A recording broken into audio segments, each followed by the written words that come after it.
My sister hired me to stalk her own husband. Rachel called me crying at 2 a.m. saying she needed my help. She found hotel charges on their credit card that her husband Tom couldn't explain. I need you to follow him, she said. You are the only person I trust. Fill in cheating spouses pays my bills, but I'd never worked for family before. Tom left for his business trip the next morning. I tailed him to the airport, watched him check in for his flight to Miami. Everything looked normal, but instead of boarding, he walked back out of the terminal 20 minutes later. He drove to a storage unit across town, spent 3 hours inside. When he emerged, he was wearing completely different clothes and driving a car I'd never seen. I followed this new Tom to an office building downtown. He hedged in using an ID that said Michael Chen and disappeared inside. For 6 hours I sat in that parking lot wondering what I'd stumbled into. Was Tom living a double life? Was he a spy, a criminal? When he finally came out, I followed him to an apartment complex. He used a key to enter Unit 4B. Through the window, I watched him cook dinner. A woman arrived 30 minutes later. They hugged, but not romantically, more like siblings. Then a teenager walked in calling him. My sister's husband had a whole other family. I sat in my car shaking. How do you tell your sister something like this? But it got worse. I ran the license plate of his second car. It was registered to Michael Chen, who'd been legally married since 1998, 5 years before he married my sister. Tom wasn't Tom. He was Michael, and my sister was actually the other woman.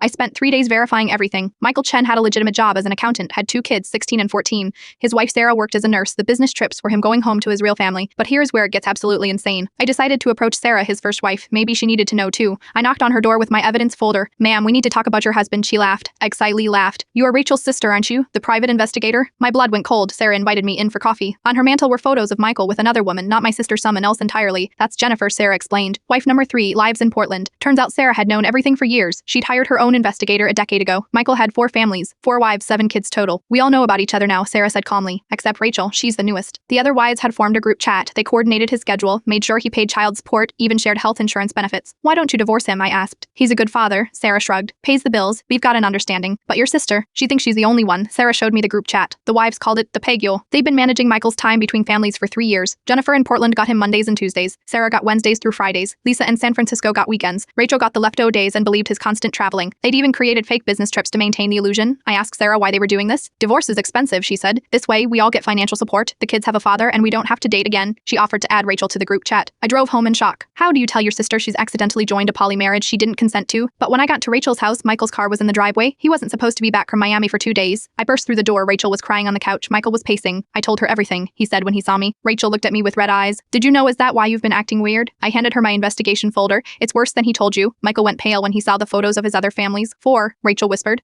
There are 4 of us, Michael tried to explain, said he loved them all equally, that he was providing for everyone, that it was basically polyamory. Polyamory requires consent, I told him. Rachel threw her wedding ring at him. It bounced off his chest and rolled under the couch, but then she said something I'll never forget. The others know and they're okay with it. I showed her Sarah's texts. The vevule. Rachel read everything in silence. Then she looked at Michael. Get out. Come back tomorrow at 9 a.m. Cron the other wives. The next morning, all 5 of them sat in Rachel's living room. It was the strangest meeting I've ever witnessed. The wives compared notes. Michael had used the